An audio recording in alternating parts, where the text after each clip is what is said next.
ગણેશ જનની દુર્ગા, રાધા લક્ષ્મી સરસ્વતી, સાવિત્રી ચ સૃષ્ટિ વિદ્યા, પ્રકૃતિ પંચાદા સ્મૃતા, પ્રકૃત અનાદિ અનિવર્ચનીય છે. ઉત્કૃષ્ટ વાચક કૃતિ સૃષ્ટિવાચક શબ્દ એટલે સૃષ્ટિમાં સર્વોત્કૃષ્ટ દેવી તે પ્રકૃતિ. સત્વગુણ, રજોગુણ, તમોગુણ એટલે ત્રિગુણાત્મક સ્વરૂપ તે પ્રકૃતિ. બીજી રીતે પ્રથમ કૃતિ સૃષ્ટિ, સૃષ્ટિથી આગળ તે પ્રકૃતિ. સૃષ્ટિ સર્જન માટે પરમાત્માની ઈચ્છા વ્યક્ત કરતું અર્ધનારીશ્વરી રૂપ, જમણું પુરુષ રૂપ, ડાબું સ્ત્રી રૂપ તે પ્રકૃતિ. પરમ શક્તિનું પ્રાગટ્ય, શક્તિ શબ્દમાં શ ઐશ્વર્ય અને કિત કૃતિ પરાક્રમ વાચી છે. ભગવતી શબ્દમાં ભગ ઐશ્વાચક છે અને ભગ શક્તિયુક્ત પણ છે. પ્રકૃતિ 5 છે. દુર્ગા ગણેશચંદની સર્વલોકમાં પૂજાય છે. રામ, દક્ષ અને સુરત વૈશ્ય પૂજાયેલા. લક્ષ્મીજી સર્વવંત સત્વગુણી, સર્વ સંપત્તિ રૂપ, સર્વધાન્ય રૂપ, પૃથ્વીપુત્ર મંગલ પૂજેલા. સરસ્વતી પરમાત્માની વાણી, જ્ઞાન બુદ્ધિ વિદ્યાની અધિષ્ઠાત્રી દેવી, બ્રહ્માએ પૂજેલા. સાવિત્રી વેદમાતા, બ્રહ્મનિષ્ઠના ગાયત્રી, અશ્વપતિના પૂજેલા.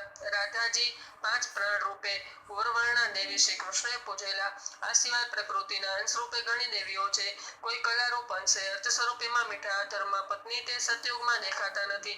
ત્રેતામાં સૂક્ષ્મ રૂપે, દ્વાપરમાં અર્ધ રૂપે અને કલયુગમાં સર્વત્ર તેમના ભાઈ કપટ છે. ઉપરાંત દેવોની માતા આદિતિ, દાનવોની નીતિ, રુદ્રી વિનતી, દુનુ, ગાયોની કામધેનુ વગેરે સૃષ્ટિ સર્જનને કલારૂપ અને ઉપયોગી છે. અન્ય સતીઓ પણ પ્રકૃતિની કલારૂપ છે અને એથી આગળ વધીને કહીએ તો તમામ સ્ત્રીઓ પણ મૂળ પ્રકૃતિની કલારૂપ દેવી સ્વરૂપ પૂજાય છે. સદાચારી સ્ત્રીઓ પ્રકૃતિને સત્વગુણના અંશ રૂપે ભોગ વાસનવાળી સ્ત્રી, રજોગુણના અંશરૂપે ગદરૂપી દુધારી, અધમ સ્ત્રીઓ તમોગુણને અંશરૂપા. તમામ સ્ત્રીઓ પ્રકૃતિનો જ અંશ માની જગદંબા વિભૂતિ સમજી તેમની તરફ નજરે પૂજે ભાવે જોવું. સૃષ્ટિ સર્જનમાં આત્મા શક્તિમાન છે. વૈષ્ણવો તેઓ પરમાત્મા શ્રી કૃષ્ણ રહ્યા છે. ભગવતમાં પુરુષોને સૃષ્ટિના સર્જક, પાલક અને સંહારક માની વર્ણવ્યા છે અને પ્રકૃતિઓને ઉત્પન્ન કરી સૃષ્ટિ રચી છે એમ માન્યું છે. મતમંતારોમાં પડવા કરતા માને તાત ભ્રાત અને બેન માની આપણી શ્રદ્ધા દ્રઢ કરીએ.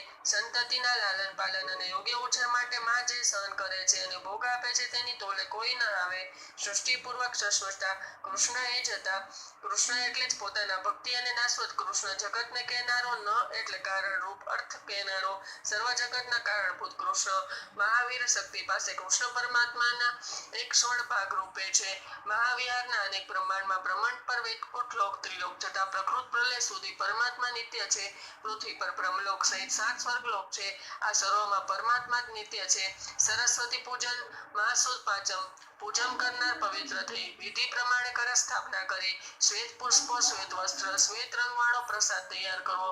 પછી મંત્ર શ્રીમ હિમ સરસ્વતી સ્વાહા સાથે કવચ ભણતા ભણતા નદી કાંઠે યાજ્ઞવલ્ક સ્તોત્ર ગાતા ગાતા પૂજન અનુષ્ઠાન કરવું.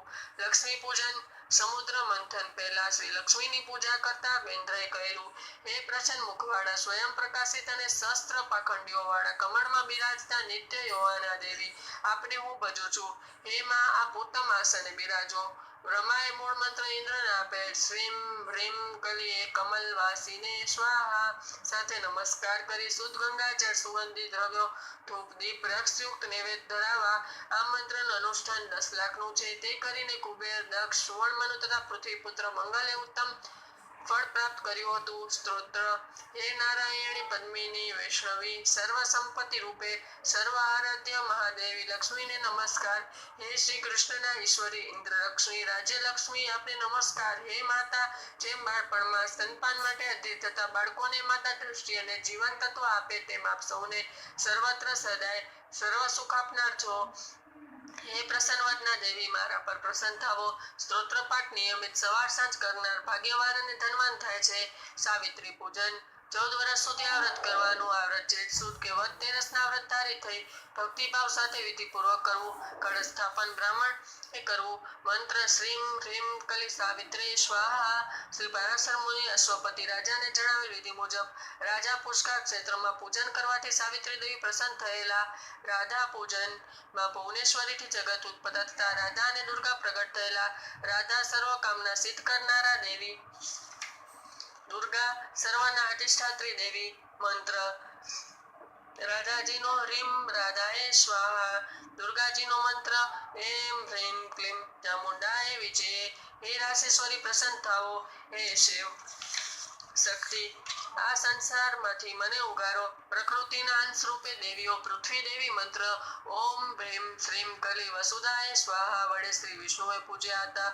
પૃથ્વી પૂજનથી રાજા ખવાય, દાન પુણ્ય ફળ મળે. પૃથ્વી માતા છે, તેને ખોદવાથી નુકસાન કરવાથી જે પાપ થયું હોય તે પાપથી મુક્ત થવાય. પૃથ્વીનું દાન દેનાર લેનાર સુખી થાય છે. દાનમાં લીધેલ પૃથ્વી પાછી લેવાય નહીં. ગ્રહણ સમય પૃથ્વી ખોદાય નહીં, ખોદવાથી પાપ લાગે. પૃથ્વી પૃથુ કન્યાના અજલા આનંદના આશાપી વિશ્વંભરા. ગંગા, સરસ્વતી, લક્ષ્મી અને ગંગા ભારતમાં પવિત્ર નદીઓ ગણાય છે. સરસ્વતી ભારતી બ્રાહ્મણી વાણી નામે, લક્ષ્મી પદ્માવતી તુલસી નામે અને ગંગા ભગીરથીના નામે પૂજાય છે. ગંગા ગૌલોકમાં વસતા હતા.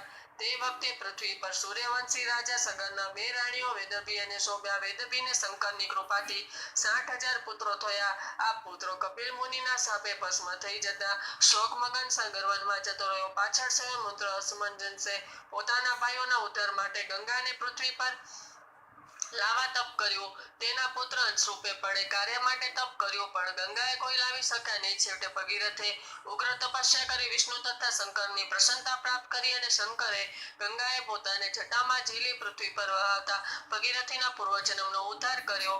ગંગા સ્નાનનું મહાત્મય ગંગા પતિત પાવન અધમ ઉદાહરણ છે. ગંગા સ્નાનથી વિષ્ણુ લોક વૈકુંઠ મળે છે. દેવો ભક્તો ગંગા સ્નાનથી મોક્ષ પામે છે. ગંગા પૂજન 16 ગંગા સ્તોત્ર ભણીને કરે તો બેડો પાર થઈ જાય છે. શિવ સંગતિ મોહ પામેલા પરમાત્માના અંશરૂપ પ્રકૃતિના અંગરસ યુક્ત ગંગા જે સર્વલોકથી વેઠાય પૂજાય પૃથ્વી પર પધાર્યા અને વહેવા લાગ્યા, એમને હું પ્રણામ કરું છું. અલકનંદા ગંગાના મારા કોટી કોટી વંદન, વારંવાર નમસ્કાર. તુલસી પૂર્વમનુના વંશમાં શિવ પર વૃષભધ્વજ રાજા થયો. તેણે પુત્રના કૃષ્ણવંશે લક્ષ્મીની પ્રસન્નતાથી વેદવતી, બીજા જન્મે સીતા, પછી દ્રૌપદી, છેવટે મૂળ સ્વરૂપમાં સમાઈ ગયા. કૃષ્ણવંશના ભાઈને ધમધ્વજની પુત્ર તુલસી કાર્તિકે પૂનમે જન્મતા જ મોટા થઈ ગયા અને બદ્રિકાશ્રમમાંથી હજારો વર્ષ સુધી પ્રાણીઓના પાંદડાનો આહાર કરી બ્રહ્માનું ઉગ્ર તપ કર્યું. બ્રહ્માએ પ્રસન્ન થતા તુલસીએ માંગ્યું વિષ્ણુનું પરમ પદ, પ્રથમ શંખચૂડ પછી વિષ્ણુ મળશે. એમ કહી બ્રહ્મા ચાલ્યા ગયા. શંખચૂડ સાથે તુલસી ગાંધર્વ વિવાહથી જોડાયા. શંખચૂડ મૂળ ગૌલોકનો ગોવાળ રાધાના શાપે દૈત્યવંશમાં જન્મેલો અને દેવોના રજવાડા લાગ્યો. દેવો ગયા વિષ્ણુ પાસે. વિષ્ણુએ બ્રહ્મવેશે શંખચૂડ પાસેથી કવચ પડાવી લઈને શંકરજીના હાથમાં તેનો નાશ કરવાની શંખચૂડને તુલસીના શયનાગૃહમાં જોઈ તેનો સંપર્ક આવ્યા અને સર્વવાદથી વાફેડ કહ્યું કે તું જ્યારે દેહ છોડશે ત્યારે ગંદકી નદી કહેવાશે. તારા કેસમાંથી તુલસી વૃક્ષ થશે. હું શાલિગ્રામ થઈશ. મારી પૂજા તારાથી થશે. પહેલા તુલસી પછી બીજા પૂજોથી અને શંખચૂડ પણ આપણી સાથે. પૂજામાં શંખમાં જળ, જળ પર તુલસી પત્ર અને તેમાંથી મારી પૂજા હંમેશા થતી રહેશે. તું મારી મૂળ લક્ષ્મી. આ તુલસીથી ગંદકી નદી નંદી કાંઠે વિષ્ણુ પર્વત થયા. પછી વૃંદાવન પર વિષ્ણુ વૃંદા ની પૂજા મંત્ર શ્રીમ હ્રીમ કલીમ વૃંદાવન્ય સ્વાહાથી કરી. તુલસી સતી છે, ભક્તિદાતા છે. વૃંદાની સૌભાગ્યવતી, વિશ્વ પૂજિત્વા, વિશ્વવંદિની, નંદિની, કૃષ્ણજીવની વગેરે નામોથી પાઠ કરતક પૂનમે કરવાથી વિષ્ણુલોક મળે છે. સાવિત્રી મદ્રાસેન રાજાના અશ્વપતિ સંતાનને જનકાથી પોતાનું સ્ત્રીની ઈચ્છા પૂર્ણ કરવા પુષ્કર ક્ષેત્રમાં સાવિત્રીનું તપ 100 વર્ષે કર્યું. ત્યારે આકાશવાણી થઈ, હે રાજા, તું ગાયત્રીના 10 લાખ જપ કર. રાજાએ જપ કરતા ગાયત્રીજી પ્રસન્ન થઈ અને રાણી માલતીની કુખે પુત્રીનો જન્મ થતા તેનું નામ સાવિત્રી રાખ્યું. સાવિત્રી જુવાન થતા તેણે દેવી યોગે ઓછા આયુષ્વાળા નિર્ધન અને વનવાસી કઠિયારા સત્યવાન સાથે લગ્ન કર્યા. પિતાએ પુત્રીના દાયકામાં કિંમતી વસ્ત્રો, આભૂષણો અને સાધન સામગ્રી આપ્યા, છતાં પુત્રી તો વનદેવીના વેશે પલક ધારણ કરી ઝૂંપડીમાં રહે. અંધ સાસુ અને રાજા ગુમાવી બેઠેલા અંધ રાજવી શાસ્ત્રાની સેવા કરે. પતિ લાકડા કાપી લાવે, તે વેચીને ગુજરાન ચલાવે. સાવિત્રી પોતે પતિના મૃત્યુદિન જાણતા એટલે તે દિવસ કાષ્ઠ કાપવા જતા પતિને સાથે તે પણ વનમાં ગયા. પતિને સર્પદંશ થતા તે મૃત્યુ પામ્યો અને પતિનું માથું ખોળામાં લઈ બેઠી. એટલામાં યમરાજા સત્યવાનનો જીવ લેવા આવ્યા. તેની પાછળ પાછળ તે પણ ગઈ. તપોબળના પ્રભાવે સતીના સત્યથી યમરાજા અને સતીના સાથે ધર્મ કર્મની ચર્ચા તેમજ સાત ભર્યા શબ્દોથી હારી જતા અખંડ સૌભાગ્યવતી ભાવના આશીર્વાદ થતા કેટલાક વરદાન સત્યવાનને જીવનદાન, સાસુ સસરાની દ્રષ્ટિ અને રાજ્યની પુનઃ પ્રાપ્તિ, પોતાના તથા પોતાના પિતાના 100 પુત્રો આપી વિદાય થયા. સાવિત્રી સત્યવાન સાથે ઘેર આવી અને સર્વત્ર આનંદ પથરાઈ થઈ ગયો. વંદન હજુ વેદ માતા સતી સાવિત્રીને સ્વહી સૃષ્ટિનો પ્રારંભ દેવીના યજ્ઞ ભાગની મળતા બ્રહ્મા સ્તુતિની સાંભળવા સ્વાહા દેવીની ભગવાને કહ્યું, અગ્નિને દાહક શક્તિ રૂપે પ્રગટ થઈ મંત્રોના અંગ રૂપે પૂજ્ય બનો. પરિણામે દેવી સ્વાહા અગ્નિના દાહક શક્તિ બન્યા અને સ્વાહા શબ્દ થતા આહુતિ સ્વીકારી દેવોને દેવા લાગ્યા. સ્વાહા દેવીના 3 પુત્રો દક્ષિણાગીન, ઘટપત્ય અને આયનીય. મંત્ર ઓમ હ્રીમ શ્રીમ બહીન જપાય દેવીએ સ્વાહા. મંત્રોચ્ચાર સ્વાહા સાથે કરવો. યજ્ઞ પ્રારંભે શાલિગ્રામ તથા કળશ પૂજન કરવાથી ધન ધાન્ય સ્ત્રી પુત્ર આદિ સુખો આવી મળે છે. સ્વદા પિતૃ પ્રાપ્તિ કરનારાઓના શ્રાદ્ધ અનુકૂળ વધારનાર મંત્રો ઓમ લીમ શ્રીમ કલી સ્વાદે દેવી સ્વાહા. વડે પિતૃઓ શ્રાદ્ધ તર્પણ અર્પણ કરવા. પૂજન વદ તેરસના મગા નક્ષત્રમાં શ્રાદ્ધના દિવસે કરવું. સ્વદાનું પૂજન કર્યા વિના શ્રાદ્ધ સફળ ન થાય. સ્વાદા 3 વખત બોલવાથી શ્રાદ્ધ બલિ અને તર્પણનો ફળ મળે છે. સંધ્યા સમયે બોલવાથી ઉત્તમ શ્રી મળે છે. શ્રાદ્ધ સમય સ્વદા સ્તોત્ર સાંભળવાથી શ્રાદ્ધ ફળ મળે છે. સ્તોત્ર હે સ્વાદા દેવી, તમે પિતૃઓના પ્રાણ તુલ્ય બ્રાહ્મણોને જીવનરૂપ અને શ્રાદ્ધના અધિષ્ઠાત્રા દેવી છો. દક્ષિણા સૃષ્ટિ સર્જન સમય લક્ષ્મી અંશમાંથી પ્રગટ થયેલા દેવી. બ્રહ્માએ યજ્ઞ પુરુષને આપતા તેનો સ્વીકાર કર્યો. પછી તેમણે સર્વ કર્મ ફળસ્વરૂપે પુત્ર થયો. આ યજ્ઞ પુરુષે હવે સર્વલોકમાં ફળ આપવા લાગ્યા. કેવા લાગ્યા, દક્ષિણા ન હોય તો કાર્ય અને સંકલ્પ નિષ્ફળ નીવડે છે. મંત્ર ઓમ શ્રીમ કલી હ્રીમ દક્ષિણા ચ સ્વાહા. દક્ષિણા દેવી વિના દેવો અને દિક્પાલો પણ કર્મફળ આપવા સમર્થ નથી. સર્વ યજ્ઞોના પ્રારંભે જે માણસ દક્ષિણ સ્તોત્ર મંત્રનો પાઠ કરે તેને શુભ કાર્યો નિર્વિઘ્ન પાર પડે છે. સ્તોત્ર હે દક્ષિણા દેવી, આપ લક્ષ્મીજીના જમણા ખભામાંથી પ્રગટ થતા હોય દક્ષિણા કહેવાઓ છો. પૂર્વ શીતલ કહેવાતા વિષ્ણુ કહે છે, દેવી બ્રહ્મા કર્મરૂપી, શંકર ફળરૂપી અને હું વિષ્ણુ રોહિણી રૂપી છું. આપ અમારા સર્વના સારરૂપ છો. ષષ્ઠી દેવી પૂર્વ મનુપુત્ર પ્રિયવ્રત રાજા અને રાણી માલતી ભક્તિમાં લીન રહે સંતાન માટે તેમણે પુત્રેષ્ઠી યજ્ઞ કર્યો. પુત્ર અવતર્યા પણ મરેલો. રાજા તેને શમશાને લઈ જતા રડવા લાગ્યો. પૂર્વ જ્ઞાન ભૂલી ગયો. દેવયોગે જગદંબાનું સ્મરણ થતા આકાશમાંથી વિમાન આવ્યું. એમાંથી દેવી ઉતરી આવી સામે ઉભા રહ્યા. રાજાએ પુત્ર છોડી દઈ દેવી ચરણ વંદન કરતા દેવી બોલ્યા, ધન્ય હો રાજન, હું દેવસેન બ્રહ્મ એ માનસ પુત્રી. પ્રકૃતિનો 1/6 ભાગ એટલે ષષ્ઠી દેવી સંપત્તિ વિપત્તિ કર્માધીન છે. પુત્ર શોક છોડી દે. આટલું કઈ પુત્ર સજીવન કરી દેવી ચાલ્યા ગયા. રાજાના મનોરથ પૂર્ણ થયા. મંત્ર ઓમ હ્રીમ ષષ્ઠી દેવી સ્વાહા. ષષ્ઠી દેવીના ગુણગાન વંદ્યતા સ્ત્રીઓએ સંતાન સુખે સાંપડે છે. પૂજન દરેક માસની સુદ છઠના અને બાળકના છઠ્ઠીના દિવસે અથવા 21મા દિવસે દેવીની પૂજા થાય છે. સ્તોત્ર હે દેવાના ઈશ્વરી, મને સ્ત્રી પુત્ર ધનમાન અને જય આપો. શત્રુને સહારનારો ધર્મ યશ ભૂમિ વિદ્યા અને કલ્યાણ આપો. આપને વારંવાર નમસ્કાર. મંગલ ચંડી દુર્ગાના અંશરૂપે આ દેવીનું સૃષ્ટિ પૃથ્વી પુત્ર મંગલે પૂજન કરેલું એટલે મંગળકારી ચંડી નામ પડ્યું. શંકરે આ દેવીની સાયત્રી ત્રિપુરાસુરને હણાવેલો. વેદમાં મધ્યાની શાખામાં પૂજન વિધિનું વર્ણન છે. મંત્ર ઓમ શ્રીમ શ્રીમ કલી સર્વે પૂજ્ય દેવી મંગલ ચંડિકે હું પઠ સ્વાહા. મંત્ર કલ્પવૃક્ષ સમાન છે. પૂજન પ્રત્યેક મંગળવારે. સ્તોત્ર હે મંગલ ચંડિકી, રક્ષા કરો. મંગલ રૂપા મોક્ષ રૂપ માતા, રક્ષા કરો. શંકર દેવીનું સ્તોત્ર ગાયેલું. મનસા કશ્યપ મુનિની માનસી કન્યા તે મનસા દેવી. તેમના બીજા નામ ચતકુરુ, જગદોરી, સેવી, વૈષ્ણવી, નાગેશ્વરી, વિષારી, સિદ્ધયોગિની, જ્ઞાનયુક્તા, આસ્તિક માતા. મંત્ર ઓમ હ્રીમ શ્રીમ ક્લીમ એમ મનસા દેવી સ્વાહા. પૂજન અષાઢ સંક્રાંતિ, નાગપાંચમ, પૂનમ, અમાસે કરવાથી પુત્ર પૌત્ર ધન બુદ્ધિ મળે છે. સ્તોત્ર હે પ્રકૃતિ દેવી, આપ શુદ્ધ સ્વરૂપ છો.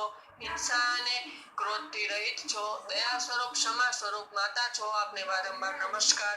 સુરભી ગાયની અધિષ્ઠાત્રી દેવી ગૌલોકમાં પ્રગટ થયેલા. પૂજન દિવાળી પછીના બીજા દિવસે ગાયોનું પૂજન. મંત્ર ઓમ સુરભે નમઃ. કલ્પ વૃક્ષ સ્વરૂપ ગાયો આપનાર, યશ કીર્તિ ધર્મ આપનાર, લક્ષ્મીની અંશરૂપ દેવી, તમને વારંવાર નમસ્કાર. આપની કૃપાથી આખું વિશ્વ દૂધથી ભરપૂર બની રહે છે. આપની સ્તુતિથી માનવી ગૌલોકમાં જઈ વસે છે. કલિવર્ણ કલયુગના 5000 વર્ષ થતા નદીઓ વૈકુંઠમાં જશે. તીર્થો તથા દેવીઓ સત્પુરુષ બ્રહ્મલોકમાં જશે. લોકો દુરાચારી કપટી થશે. વર્ણાશ્રમ કે નાતજાતનો ભેદ નષ્ટ થશે. પુરુષો સ્ત્રીઓનો વશ થશે. સ્ત્રીઓ વ્યભિચારિણી થશે. સર્વત્ર સ્ત્રી આધિપત્ય થશે. બ્રાહ્મણો નિંદકામ કરશે. હલકા ગણાશે. હળતું થશે. પૃથ્વી ધાન્ય રહિત, વૃક્ષો ફળ રહિત, સ્ત્રીઓ સંતાન રહિત, ગાય દૂધ રહિત, દંપતિ પ્રેમ રહિત, રાજા પ્રતાપ રહિત, જળાશય જળ રહિત થતા લોકો દુખી થઈ જશે, વરસાદ થશે નહીં, ગામડા ઉજ્જડ થશે, હિંસા ફાટી નીકળશે, 16 વર્ષની ઉંમર થતા ગળપણ આવશે, કોઈના સંબંધ કે સ્નેહ રહેશે નહીં, વ્યભિચાર વધશે, પવિત્રતા સ્વચ્છ કે નિયમ રહેશે નહીં, સ્ત્રીઓ રજસ્વ લવા જતા રણશે, બધું અપવિત્ર મલેકજમ થઈ જશે, વૃક્ષો હાથ જેવડા, માણસો અંગૂઠા જેવડા થશે, ત્યારે કલિક અવતાર થશે અને સતયુગનો પ્રારંભ થશે. મૂળ પ્રકૃતિના ભક્ત સંસાર મગ્ન નહીં હોતા, મણિદ્વીપ નિવાસ અને દેવી જગદંબાની સેવા પ્રાપ્ત થાય. નવરાત્રિમાં સ્કંદનો પાઠ કરે તો જગદંબા પ્રસન્ન થાય છે. 9મા સ્કંદની પૃષ્ઠ સંખ્યા અને કથા પરથી શુભાશુભ ફળ જોવાય છે. પ્રશ્નાવલી મુકાય છે. ઉદાહરણ ધારો કે પૃષ્ઠ સંખ્યા 253, કથા 19, તો 253 નો સરવાળો 10 વત્તા કથા 19 બરાબર 29. આંખ માટે ફળ શુભ, બેટી હોય તો અશુભ. શુભ વાસે શુભ તત્ર યદાયાતિ ચ યદ ભવેત, ઉદાસીને ખદુષાની કાર્ય ભવતી નિશ્ચિતમ. જય માતાજી.